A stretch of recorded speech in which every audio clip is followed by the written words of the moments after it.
오늘 들을 하나님의 말씀의 중심 성경 구절은 고린도전서 2장 4절에서 5절입니다.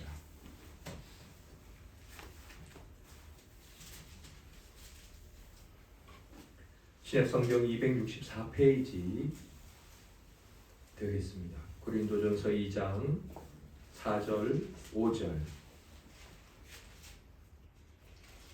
우리 함께 2장 4절과 5절 말씀을 입으로 읽으면서 우리 영혼의 귀로 하나님의 말씀하심을 듣겠습니다. 시작.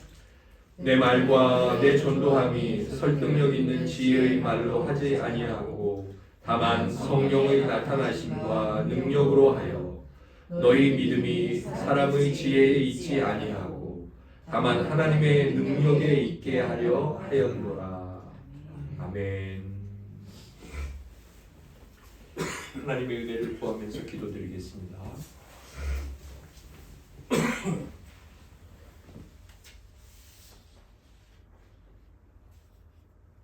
오늘 저희가 이 자리에 모여서 거룩하신 삼위일체 하나님 당신의 영광을 구하며 또한 우리들 각자가 상호간에 영원한 선, 거룩한 선에 이바지하는 삶을 살아갈 수 있도록 은혜를 베풀어 주셔서 그러한 일들로도 말미암아 당신께 영광이 되게 하여 주시옵소서.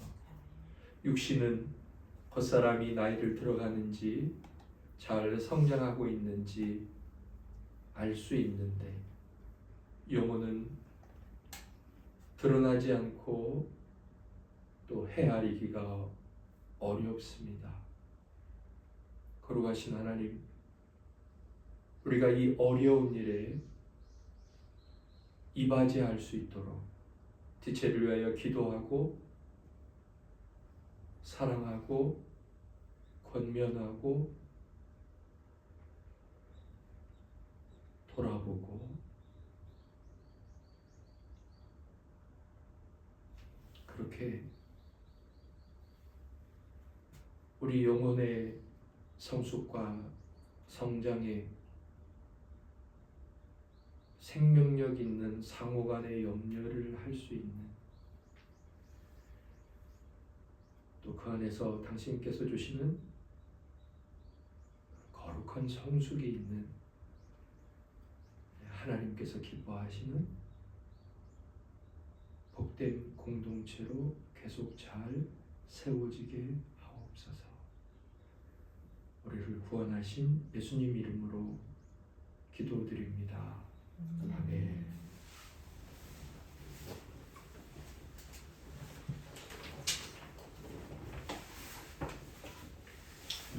오늘 증거할 설교 강론의 제목은 기독인의 믿음의 대상은 복음에서 그들에게 약속된 모든 것이다 입니다. 그래서 하이델베르크 오늘 22문을 시작하고 또 22문을 바로 마치고 오늘은 23문까지 일부분을 하도록 하겠습니다. 기독인은 기독이 한자로 크라이스트 예수라는 그리스도라는 단어니까 예수 믿는 자, 저희들이 믿음이 있죠.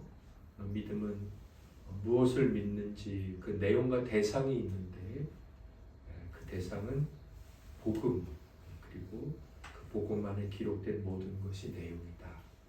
오늘 제목에 저와 여러분들이 함께 오늘 들을 하나님의 가르쳐 주시는 말씀의 내용이 다 담겨 있습니다. 22문을 제가 읽고 그것에 대한 답을 우리 형제 자매님들께서 읽도록 하시겠습니다. 그러면 그리스도인이 믿어야 할 것은 무엇입니까? 복음에서 우리에게 모든 것을 믿어야 하는데 우리의 보편적이며 의심의 여지 없는 기독교 신앙의 종목들 즉 사도신경이 이것을 요약하여 가르쳐줍니다. 네, 22문은 짧게 마치죠. 제목이 하나입니다. 믿음의 대상, 또 믿어야 할 것들의 요지는 무엇인가, 이렇게 제목을 정해봤습니다. 우리가 앞 요리문답 21문에서 했던 내용이 믿음이었습니다. 믿음이 무엇이냐, 믿음을 계속 다뤘습니다. 그리고 이제 22문으로 와서 그러면 뭘 믿어야 되느냐, 믿음의 대상과 믿음의 요지, 요지는 밑에 각조를 달아놨는데 말이나 글에서 핵심이 되는 중요한 내용, 그게 이제 요지죠. 믿어야 할 것들의 요지는 무엇인가를 22문에서 살펴보게 됩니다. 믿음의 대상과 믿어야 할 것들의 요지는 무엇인가, 그래서 한 세 가지로 제가 정리를 했는데, 먼저 21문을 간단하게 정리를 해보면 믿음이 무엇이냐. 1. 믿음이란 일반적으로 하나님의 말씀 전체를 받아들이는 것이죠. 그리고 그 말씀에 전적으로 동의하는 것입니다. 특히 믿음을 네 가지로 생각할 수 있는데, 역사적 믿음, 일시적 믿음, 이적을 행하는 믿음, 그렇게 있죠. 그리고 나서 맨 마지막에 어떤 믿음이 있을까요? 의롭다 하심을 얻는 믿음은, 특히 이 믿음은, 그러니까 네 가지 중에 세 가지를 제외하고 특히 이 네 번째 의롭다 하심을 얻는 믿음은 복음의 약속, 하나님의 말씀 전체를 받아들이고 그것에 동의하는데, 특히 이 믿음은 복음의 약속, 또는 복음의 약속을 이렇게 말할 수 있어요. 그리스도로 말미암는 은혜의 선포와 관계가 있습니다. 그러니까 사실은 믿음이란 복음의 약속, 그리스도로 인해서 주어지는 은혜의 선포, 그것입니다. 그것과 관계된 것을 믿음이라고 할 수가 있습니다. 자, 그러면 믿음의 대상은 무엇일까요? 누구를 믿는 걸까요? 무엇을 믿는 걸까요? 마가복음 1장 15절을 읽고 아멘하도록 하겠습니다. 이르시되 때가 찼고 하나님의 나라가 가까이 왔으니 회개하고 복음을 믿으라 하시더라. 아멘. 자, 무엇을 믿으라고 하죠? 믿음의 대상이죠. 뭘 믿으라고 합니까? 복음을 믿으라고 합니다. 고린도전서 2장 5절, 오늘 읽었던 중심 구절 4절과 5절 중에 뒤에 있는 구절인데요. 같이 읽고 아멘 하겠습니다. 너희 믿음이 사람의 지혜에 있지 아니하고 다만 하나님의 능력에 있게 하려 하였노라. 아멘. 여기는 복음이라는 단어가 써 있지는 않죠. 그런데 아까 4절을 한번 보실까요? 고린도전서 2장 4절에 보면 내 말과 내 전도함이 설득력 있는 지혜의 말로 하지 아니하고, 그러니까 바울이 고린도 교회에 복음을 전할 때, 설교할 때 여러 세상의 좋은 말들, 철학적인 말들, 예화를 사용할 수 있겠지만 지나친 이 세상 원리들, 그런 것들로 하나님을 증거하지 않고 십자가를 증거하지 않고 뭐라고 말하냐면 성령의 나타나심과 능력으로 하였다. 성령의 나타나심과 능력이라는 것은 하나님의 말씀이라는 거예요. 그러니까 복음이라는 거죠. 복음으로 하였다는 거예요. 왜 그렇게 하였냐면 자칫 사람의 지혜로 이렇게 복음을 전한다면, 메시지를 전한다면 그것을 들은 자들의 믿음이 사람의 지혜 위에 세워지면 어떡하느냐. 그래서는 안 되지 않느냐. 그래서 하나님의 능력 위에 세워지기 위해서 복음으로 전하였다. 그게 이제 고린도전서 2장 4절과 5절의 말씀이죠. 결국 우리가 무엇을 믿느냐라고 우리 믿음의 대상을 말해라 그렇게 말한다면, 의롭다함을 얻는 믿음의 대상은 뭐라고 할 수 있을까요? 두 글자, 복음이다. 복음. 뭘 믿어? 이렇게 누군가 물어본다면 나는 복음을 믿어. 이렇게 말할 수 있습니다. 밑에는 각주를 한번 보시면요. 그래서 이런 내용이 나와요. 복음을 믿어야 할 일들에 대한 교리라고 말하고, 율법은 우리가 뭐 구약이라고도 표현할 수 있겠죠. 예언약이라고도 표현할 수 있는데 율법은 행해야 할 일들에 관한 교리 뭐 이렇게 구별해서 믿어야 할 교리는 복음, 행동으로 실천해야 될 교리는 율법 이렇게 나눠서 구별해서 표현하기도 합니다. 자 그렇다면 믿어야 할 대상은 복음인데 그 복음이라고 말하면 그냥 그렇게 말해도 상관없지만 구체적으로 그 복음에 나온 이제 내용들 요약해서 무엇이라고 우리의 믿음의 대상이나 믿음의 내용들을 말할 수 있을까? 믿어야 할 것들 아까 복음이라고 했죠. 그것들의 요지 또는 실체 아주 구체적인 사항들 그것은 네 글자로 사도신경입니다. 사도신경.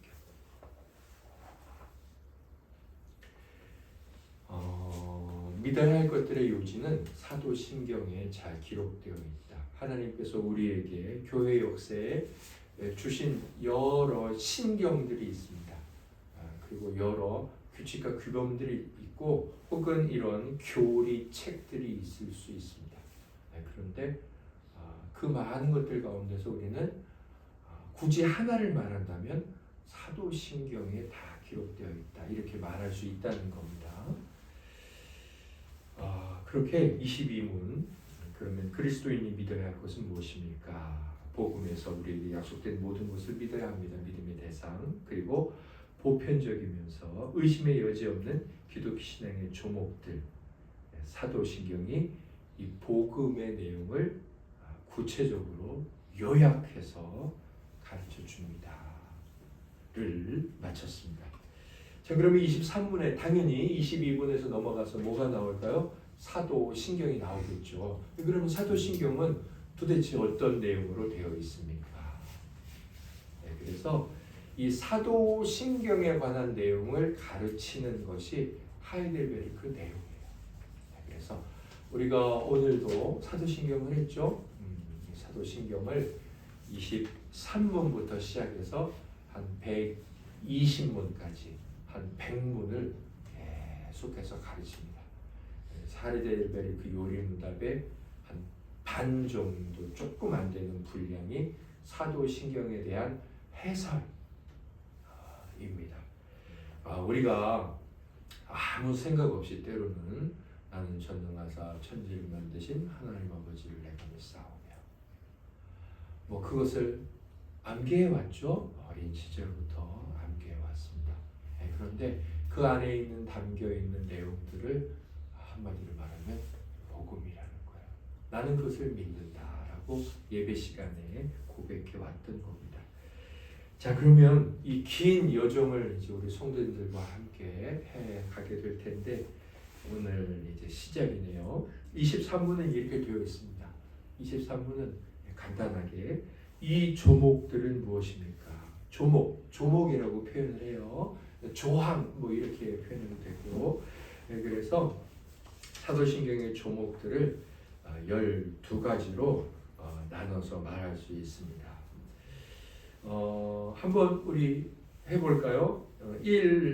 사도신경의 1조목부터 12조목까지 있다 이렇게 생각하시고 1조목부터 함께 읽겠습니다. 시작. 전능하신 아버지 하나님 천지의 창조주를 내가 믿사오며 그의 독생자 우리 주 예수 그리스도를 내가 믿사오니 그는 성령으로 잉태되사 동정녀 마리아에게서 나셨고 본디오 빌라도에게 아래에서 고난을 받으사 십자가에 못 박히시고 죽으시고 장사 지낸 바 되셨고 지옥에 내려가셨고 사흘 만에 죽은 자 가운데서 다시 살아나셨고 하늘로 오르사 전능하신 아버지 하나님의 우편에 앉아 계시며 거기로부터 오사 산자들과 죽은 자들을 심판하실 것입니다.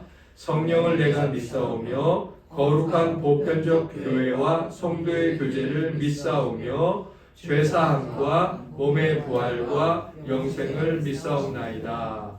아멘. 아멘. 가만 보시면 그동안 이제 웨스트민스터 신앙고백서도 낭독했지만 계속해서 겹쳐왔죠. 뭐 그 주에 겹치는 내용도 있었고 오늘도 보면 웨스트민스터 신앙고백서에서 어떤 내용을 했죠? 성도의 교제를 했죠. 뭔가 신앙고백서와 하이델베르크 요리문답 이게 계속 겹치지 않습니까? 왜냐하면 이 모든 내용들이 다 이런 하나님의 복음의 주요한 내용들, 골자, 아까 뭐라고 했죠? 요지들을 기록하고 있는 교리 문서들이기 때문에 그렇습니다. 그래서 신앙의 선배들은 그 복음을 이런 식으로 요약을 해서 혹은 정리를 해서 가르쳐 왔고 열심히 배워왔고 그것을 마음에 늘 새겨왔고 그것을 늘 고백해 왔습니다. 하이델베르크 요리문답, 웨스트민스터 신앙고백서, 웨스트민스터 소요리문답, 웨스트민스터 대요리문답, 벨기에 신앙고백서 뭐 이렇게 만들어 왔어요. 자, 오늘 23문에 저와 함께 할 내용을 제가 이렇게 좀 나눠놨습니다. 먼저는 사도신경에서 신경이라는 말이 도대체 뭐냐? 사도신경 할 때 신경이 뭐지? 두 번째, 이런 신앙 고백을 만든 이유는 뭐지? 자, 그 다음에 세 번째, 사도신경이 중요하고 사도신경이 다른 무엇보다 우월한 이유가 뭐지? 말씀드렸지만 신경 또는 신조는 여러 가지 많이 있습니다. 뭐 웨스트민스터 신앙 고백, 사실 그건 신경, 신조라고 할 수 없지만 그것도 중요한데 왜 다른 교회에서는 사도신경은 하는데 웨스트민스터 신앙 고백서는 안 하고 우리 교회만 하지? 왜 사도신경은 다 하는데 이게 왜 이렇게 탁월하지? 또 신조 중에는 뭐 아테나우스 신경도 있고 뭐 니케아 신경도 있습니다. 니케아 신조도 있고 그걸 이제 강의하는 교회도 있습니다. 그런데 왜 그건 모든 교회에서 하지 않고 모든 교회에서 사도신경만 이렇게 하지? 뭔가 좀 탁월하고 대단한가 보다. 그 이유가 있습니다. 먼저 저와 함께 사도신경 할 때 신경이 무엇인지를 함께 잘 배우면서 하나님의 복음에 대해 우리가 더 잘 알고 그 복음을 주신 하나님께 그래서 더 감사하고 우리 진규 성도님이 오늘 대표 기도를 참 잘 드렸죠. 우리가 왜 모였어요? 하나님의 영광을 위해서 모였습니다. 그래서 우리가 이걸 왜 배워요? 하나님의 영광을 위해서 배우는 거죠. 복음 주신 하나님 참 감사합니다. 감사합니다. 그러한 삶을 잘 살아나겠습니다. 일반적 의미와 교회적 의미가 있어요. 신경할 때. 신경이라는 말은 우리만 쓰는 게 아니라 세상 사람들도 써요. 세상에서 신경 안 쓰는데 자 여기서 세상도 쓴다는 건 영어예요. 영어.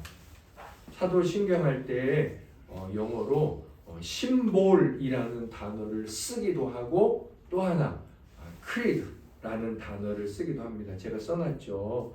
네, 영어 써놨는데 영어권에서는 사도신경을 심볼 이렇게 신경이라는 말을 씁니다. 심볼 아시죠? 상징이라는 의미입니다. 한번 먼저 심볼이라고 했을 때 왜 이게 어떤 의미를 갖는지 나중에 이제 성경적 교회적 신경의 의미를 배워갈 때 잘 이해가 되실 겁니다. 심볼은 라틴어에서 이제 영어를 좀 살펴보려면 라틴어를 살펴볼 수밖에 없어요. 라틴어가 이제 어원에 해당이 되니까 심볼은 라틴어로 심볼룸입니다. 심볼룸에서 심볼이 온 거예요.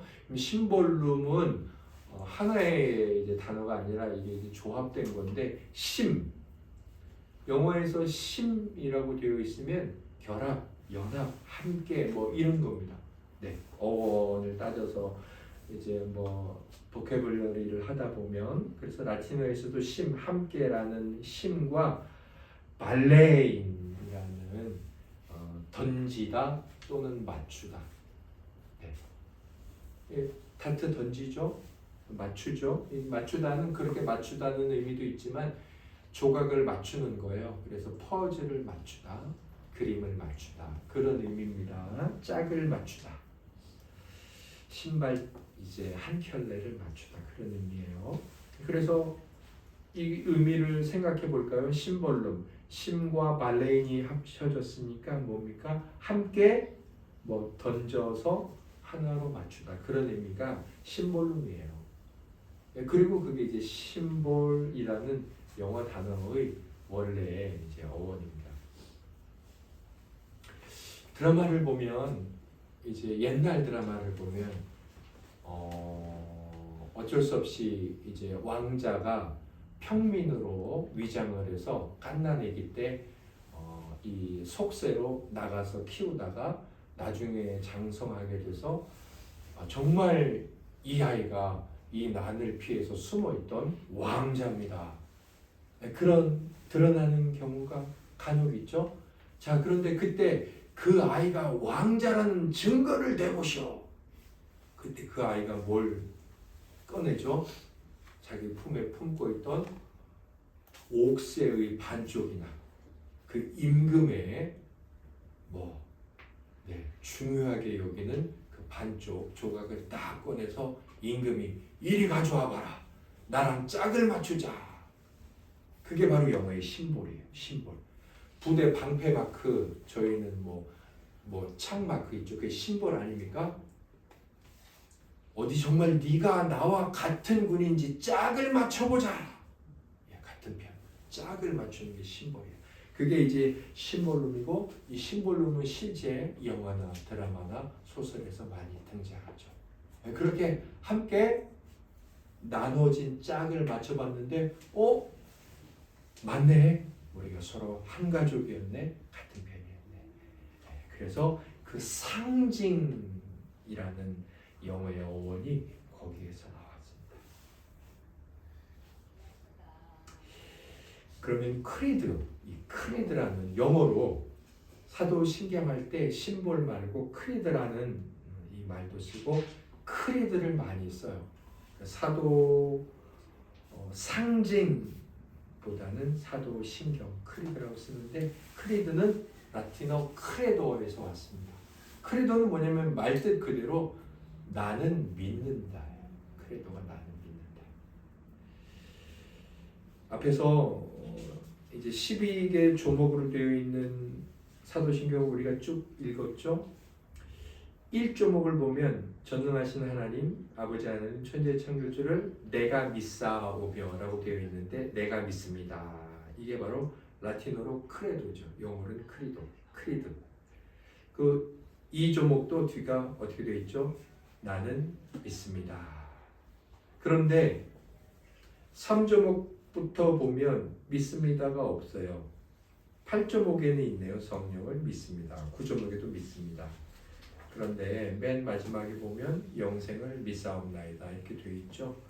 사실은 이 신앙 고백이 12개의 사실들, 이제 그 조목 안에 여러 가지 내용이 나오기도 하죠. 4조목 같은 경우는 고난을 받고 십자가에 죽으시고 장사 지내고 지옥에 내려가셨다. 여러 가지 이제 한 조목 안에 여러 내용이 나오기도 하는데 아무튼 이 12가지 조목들을 다 12 마지막 조목에 믿사옵니다에 연결되는 거예요. 다 믿는다는 거예요.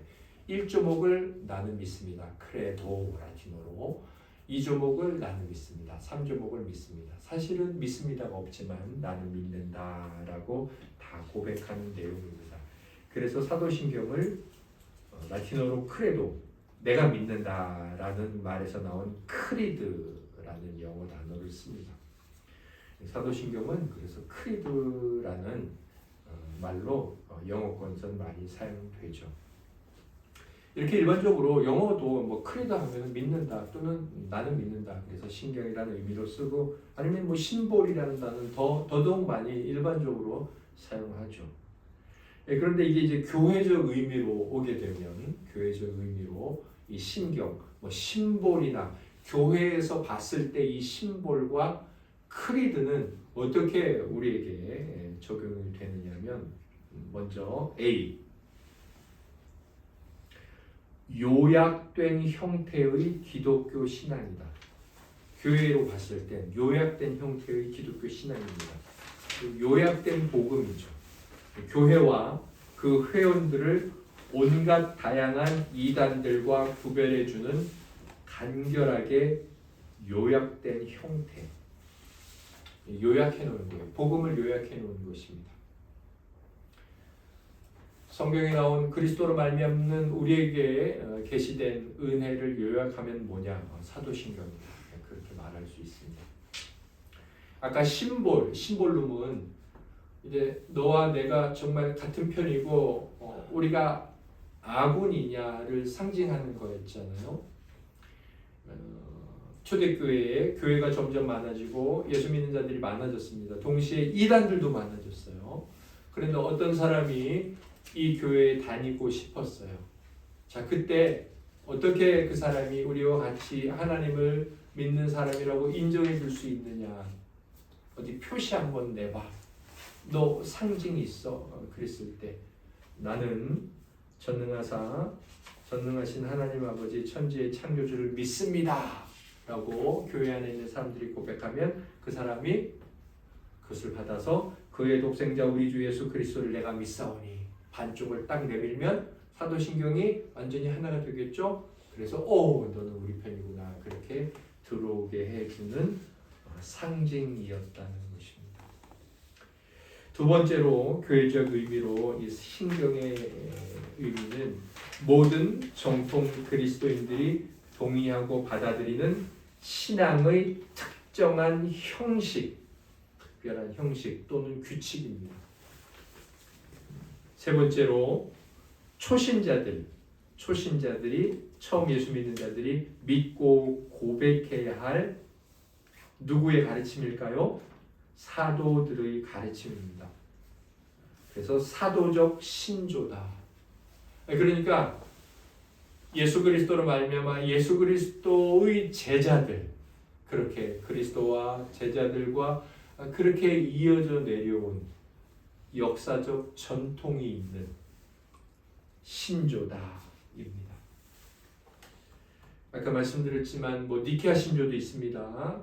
우리 개혁주의 신앙의 3대 신조라고 니케아, 또 아테나시우스 신조, 그리고 사도신경이 있는데 특별히 이 사도신경 같은 경우는 예수 그리스도와 그 제자들로 말미암아서 우리에게까지 내려온 그런 사도적 신조라는 거예요. 그런 의미에서 우리에게 의미가 있고, 그 다음 네 번째로는 모든 그리스도인의 유일한 신앙이다. 모든 그리스도인의 유일한 신앙이다. 모든은 보편적 혹은 우주적, 아니면 이제 카톨릭 이렇게 말하죠. 공교회 이렇게도 말합니다. 그러니까 하나님께서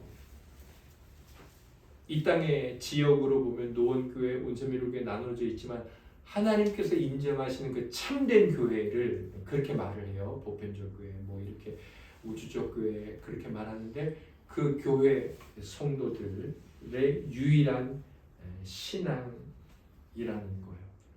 그러니까 사도신경은 참된 하나님의 백성들이 고백하는 신앙, 유일한 신앙의 고백입니다. 자, 그러면 이제 사도신경, 신경은 그런 것이구나 우리가 이렇게 알게 되었고, 이 신앙 고백을 작성하게 된 이유는 무엇일까요?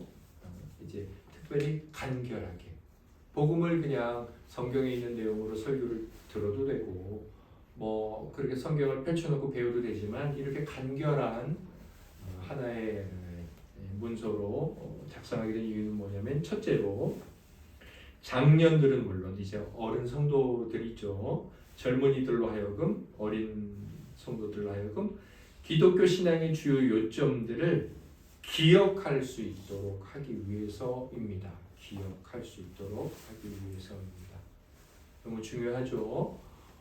회사에 들어가서, 특별히 이제 저도 군대에 들어가서 병사 수첩인가요? 장병 수첩을 받았어요. 거기에 보면은 암기해야 될 게 있습니다. 그래서 훈련소에서 그 암기하고 시험을 봤는데 군대 생활에 혹은 군인이 해야 할 일의 의무의 요약이죠. 우리 신앙생활에 있어서 성도들이 알아야 할 기독교 신앙의 주요 요점들을 기억해야 한 내용이죠. 그게 필요해서 간결한 신앙 고백을 만들게 됐습니다. 두 번째는 중요해요. 두 번째는 한번 우리 성도님들이 답해 보시길 바랍니다. 이거를 답하신다면 정말 탁월한 믿음, 아주 참 귀한 믿음을 가지셨다고 생각합니다. 모든 신자들이 끊임없이 눈으로 그들의 신앙 고백을 보게 하고, 그렇죠, 끊임없이 보게 하죠. 심지어 우리가 암기하지 않습니까? 그리하여 그들이 어떤 교리 때문에 무엇을 받도록 부름받았는지를 알게 하기 위함이다. 저도 생각하지 못했던 단어였습니다. 그런데 너무 숭고하고 지금 이 시대의 신앙으로 보면 전혀 생각하기 어려워요.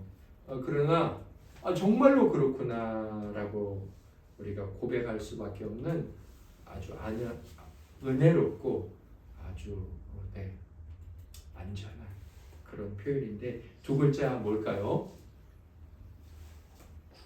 세례. 감사합니다. 우리 남자 성도님께서 대답해 주시는 게 너무 감사해요. 우리 임용 집사님 구원이라고 하셨나요? 네, 잘하셨는데 제가 뒤에 늘이라고 했으니까 그냥 제가 어떤 단어가 들어갈 건지 그냥 이렇게 조금 뒤에 거는 받침이 없죠. 그래서 구원도 의미상으로 보면 틀리지 않죠. 네, 감사합니다. 잘 대답해 주셨어요. 우리 장량호 성도님도 말씀해 주셨는데 뭐라고 하셨죠? 세례. 네, 세례도 맞죠. 네, 세례도 맞습니다. 네, 제가 이제 여기에 들어갈 세례도 맞습니다. 구원도 맞고요. 네, 그런데 사실 뭐 다 맞죠.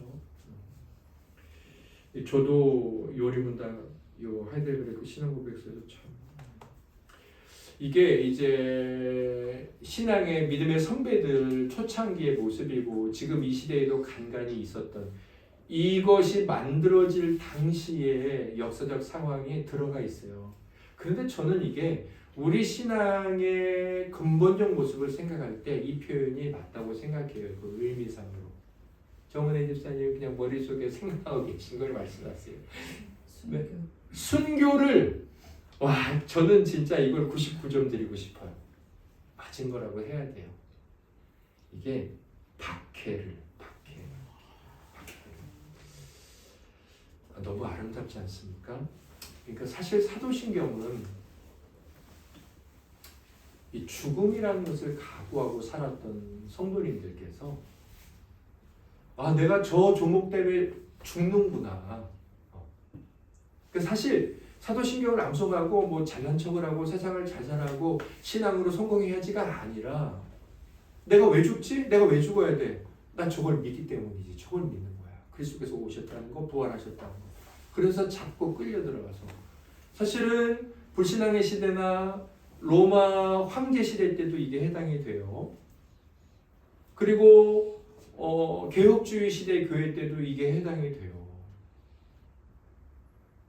근데 지금 우리들에게도 어쩌면 해당이 되겠죠. 우리가 죽지 않습니까? 나의 안일함도 죽어야 되고 예수 그리스도를 믿는다는 것은 나의 세상적 부요나 평안함이나 어떤 육신적 정욕의 만족이 죽는 거잖아요. 박해받는 거잖아요. 그래서 너무 저는 제가 이제 요걸 두 번째 조항으로 이렇게 따로 정리를 하면서 조금 제가 신앙으로 정말 이런 순결함을 갖고 있는지 살펴보고 너무 의외였어요. 저도 성도님들처럼 이렇게 앉아 있다면 전혀 생각 못했을 것 같아요. 제 신앙이 많이 세속화되어 있구나 이런 생각을 했습니다. 네, 정은혜 집사님 너무 참 귀하시네요. 맞추신 거죠. 세 번째는 선지자들과 사도들의 글들을 간교하게 왜곡시키는 이단들이나 불신자들과 구별되는 특정한 표지를 갖도록 하기 위함입니다. 표지를 갖도록 하기 위함입니다. 네 번째로는 짧고 간결하여 모든 사람들이 쉽게 이해할 수 있는 영구한 규범을 마련하여 영구한 규범이에요. 그것으로 성경에 관한 모든 교리와 해석을 시험하여 일치할 때는 받아들이죠. 설교가 사도신경에 맞으면 합당하는 거예요. 그러나 그렇지 않으면 틀린 거예요. 이단들도 그렇게 살펴볼 수 있죠. 또한 그것과 다를 때는 배격하도록 하기 위함입니다. 이런 이유로 이렇게 간결한 신앙 고백을 만들게 되었습니다. 그렇다면 신앙 고백 중에 여러 개가 있다고 말씀드렸잖아요. 그 중에 사도신경이 탁월한 이유는 뭘까요? 세 가지가 있는데요. 첫째는 거의 전부가 성경 자체의 언어로 표현되어 있습니다. 표현 자체가. 그 다음 두 번째로 시기가 가장 오랜 것이라는 점이에요. 명확하게 이제 역사학자들이 뭐 언제 이것이 교회사에서 처음 고백되었다, 표현됐다 많이 나와요. 물론 그 연대에도 차이가 있습니다. 교회사 책을 보셔도 아니면 우리가 뭐 인터넷 검색해도 나오는데 주장하는 그 차이가 있어요. 중요한 건 사도적 가르침이다라고 생각하니까 굳이 우리가 그것의 근거에서 따져보자면 예수님이 가르쳐 주신 거 사도들이 가르친 것이고 그것이 교회에 정착되었어 이렇게 말하면 돼요. 아무튼 뭐 가장 의미 있게 정확한 표현이라면 가장 오랜 신조야 이렇게 말할 수 있습니다. 또 세 번째로는 온 교회의 동의로 작성되어 온 기타 다른 신조들의 모체가 되었습니다. 제가 아까 말씀드렸죠. 교회에서 중요한 신경이 아타나우스 신경하고 신조랑 또 니케아 신조가 있는데 교회 이제 회의 그러니까 모든 교회가 모여서 함께했던 교회 역사에서 중요한 회의가 있어요. 325년 그 회의를 하고 나서 이제 하나님 앞에 삼위일체 교리와 예수 그리스도의 하나님 되심을 인정하자. 이것은 정말 맞다. 성경에 근거했던. 그리고 그때 함께 고백할 수 있었던 신조를 만들고 선포했죠. 그리고 원래는 이제 집사님이셨던 아타나우스가 이제 고백하고 신앙이란 이런 것이다. 그래서 복음의 근거에서 이제 함께 고백하게 되었던 그 신조가 있는데 뭐 그것 말고도 다른 여러 아까 말씀드렸던 우리가 낭독하는 신앙의 고백과 뭐 교리서들과 신조들이 있을 수 있는데 그게 사실은 이제 사도 신경 혹은 사도 신조를 모체로 해서 그것에 근거해 봐서 맞으면 수정 안 하고 틀리면 수정하고 이렇게. 그래서 사도신경이 모든 신경과 신조들보다 중요하고 우월합니다. 네, 오늘 이렇게 사도신경과 사도신조 우리 믿음의 대상인 복음을 요약해 놓은 이 고백서를 시작했습니다. 오늘 우리 주님께서 부활하신 것을 기념하는 그런 부활 주일이죠. 제가 어제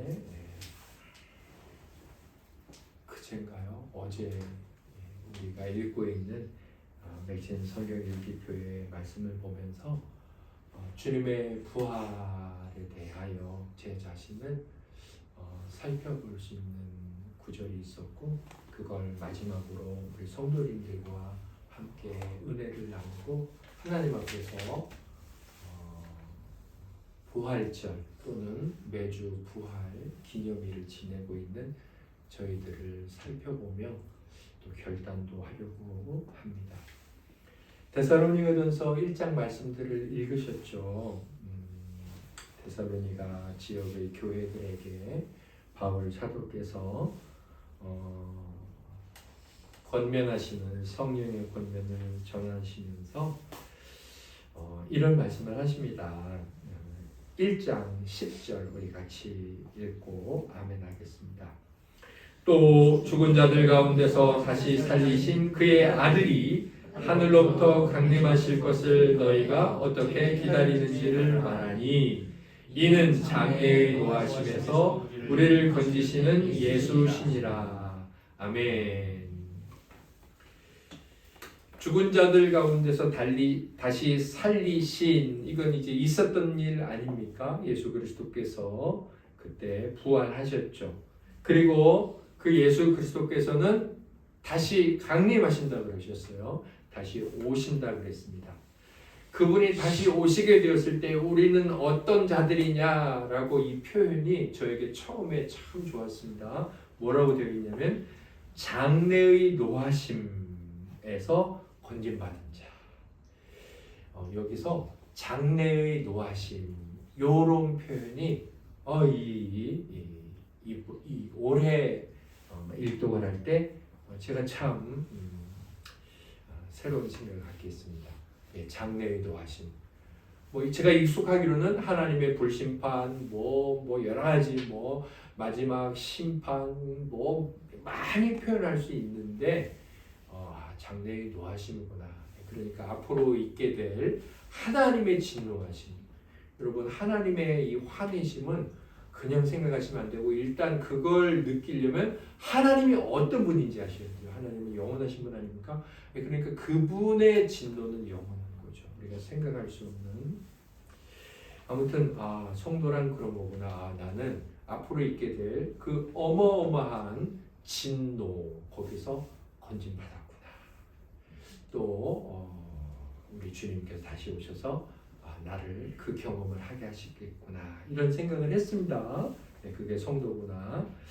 그러고 나서 제가 데살로니가전서 1장을 한 3번, 4번을 들었습니다. 계속 듣고 있는데 듣다 보면 그 1장이 연결이 되잖아요. 그러니까 통째로 그 전체 내용이 이렇게 그려지는데 성도가 이러한 자라고 후반부에 가서 설명했던 바울이 초반부에 어떻게 시작할 때 말하고 있는지 연결이 되더라고요. 데살로니가전서 1장 3절 그러니까 초반부 편지의 첫 부분에 바울이 이런 고백을 합니다. 같이 읽고 아멘하도록 하겠습니다. 너희의 믿음의 역사와 사랑의 수고와 우리 주 예수 그리스도에 대한 소망의 인내를 우리 하나님 아버지 앞에서 끊임없이 기억함이니. 아멘. 이 데살로니가 교회는 참 칭찬받는 교회였죠. 바울에게 꾸중을 들었던 교회가 있는데 고린도 지역의 교회였지 않습니까? 데살로니가 교회는 칭찬을 받았어요. 뭐라고 칭찬을 했냐면 이렇게 좋게 칭찬을 하면서 편지를 쓰는데 믿음의 역사, 너희들이 사랑하면서 얼마나 수고하는지 또 우리 주님에 대한 소망이 있으니 이 땅에 있는 유혹이나 미혹을 얼마나 인내하는지 내가 그걸 다 기억하고 있다. 너희들도 기억하고 있고 참 칭찬한다. 그러면서 편지를 시작하고 그래 죽은 자 가운데서 다시 살리신 하나님 아버지 우편에 계신 그리스도께서 다시 오실 것이고 우리는 너희는 나는 앞으로 있게 될 그 하나님의 진노로부터 건진받은 자다. 이렇게 편지를 쭉 이어가고 있더라고요. 그러면서 제가 말씀을 듣고 있다가 이 10장과 3절이 연결이 되고 특별히 10장에 제가 유난히 장래의 노하심에서 나는 건진받았구나 이 부분과 3절에 그러한 성도들은 어떤 삶을 살고 있는지 믿음으로 역사하고 믿음으로 일을 하는 거예요. 믿음으로 삶을 살아내고 그 다음에 기꺼이 사랑으로 수고하는 거죠. 사랑의 말만 하는 것이 아니라 사랑으로 수고를 하는 거예요.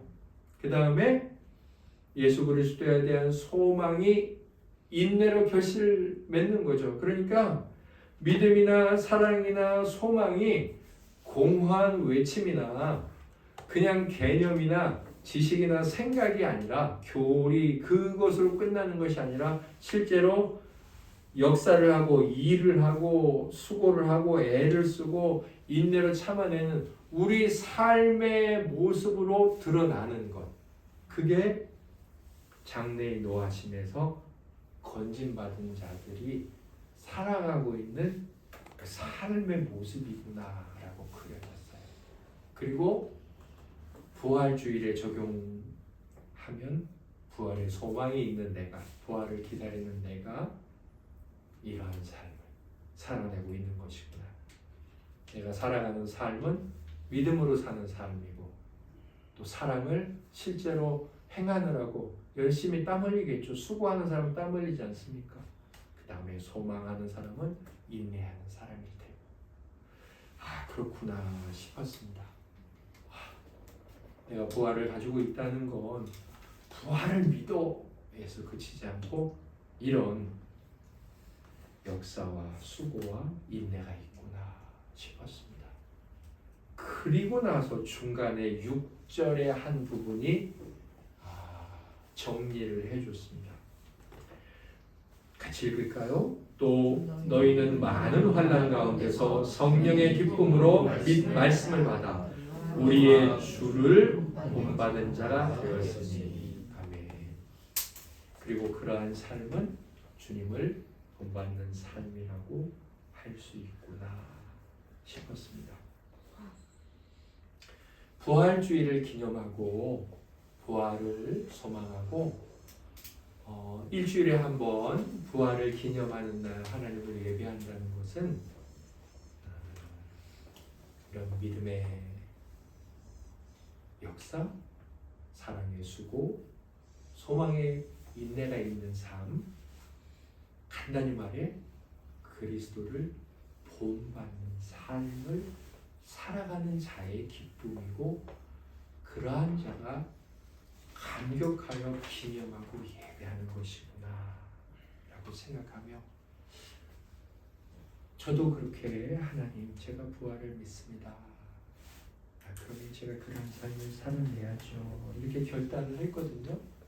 오늘 부활절을 맞아 저에게도 많은 목사님들과 우리 김영희 권사님도 부활을 축하한다고 이렇게 축하 메시지, 축하 이미지를 보내주시는데 감격스럽더라고요. 너무 좋죠. 축하 카드. 그런데 장래의 노하심에서 다 건진 받으셨죠? 앞으로 하나님의 화를 당하실 분이 아무도 없으시죠? 네. 우리에게 이런 그리스도를 본받는 삶이 올해 부활절 이후로 조금 더 성숙해지는 은혜가 있기를 소망합니다. 다 일어나셔서 하나님 앞에 찬송가 448장 주님 가신 길을 따라 찬양으로 주님 앞에 오늘 말씀의 감사와 평판을 고백해 올리겠습니다.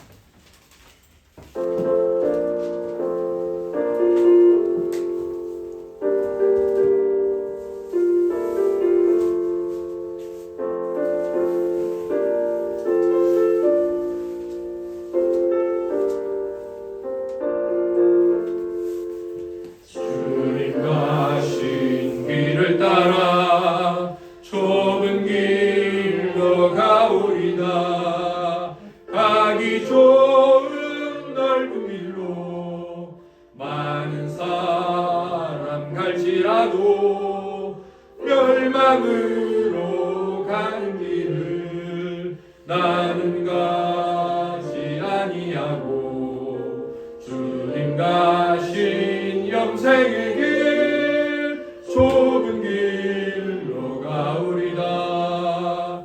주님 가신 길을 따라 순종하며 가오리다. 많은 사람 믿음 없이 넓은 길로 갈지라도 멸망으로 가는 길을 나는 가지 아니하고 주님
노하심으로부터 건지신 하나님, 우리 주 예수 그리스도여, 그리고 그것을 인류 역사 가운데 첫 열매로 드러내 보이신 예수 그리스도요, 그리고 그 일을 영원까지 계속하여 하시느라 오늘도 저희 자신의 죄가 저희의 책임이 되지 않도록 중보하는 예수 그리스도요, 저희들 모두가 인생의 여러 기대와 소망이 있으나 죽는 순간에도 단 한 가지 소망과 기대를 말하면 나는 부활할 것입니다 라고 고백하는 믿음의 사랑으로, 믿음의 역사와 사랑의 수고와 소망의 인내로 우리 주 예수 그리스도를 잘 본받는 자 되게 하여 주시옵소서. 이 한 달, 올 한 해 장래의 노하심에서 건짐받은 자로서의 삶을 잘 살아내도록 은혜 내려 주시옵소서. 이제는 우리 주님 예수 그리스도의 은혜와 아버지 하나님의 극진하신 사랑과 성령 하나님의 위로교통 충만하게 하심이 우리가 믿는 복음과 복음에 기록된 모든 것을 붙들고 저는 그리스도와 하나 되는 남은 반쪽입니다. 그리스도께서 제 안에서 살아가 주시옵소서 라고 고백하는 모든 하나님의 자녀들 위해, 영광스러운 주님의 목장 온세미로 교회 위에, 이 교회가 씨앗이 되어서 형제교회를 섬기는 플랫폼 미니스트리 위에, 저 북한의 지하교회 형제 자매들 위해 이제부터 영원토록 함께 있을지어다. 아멘.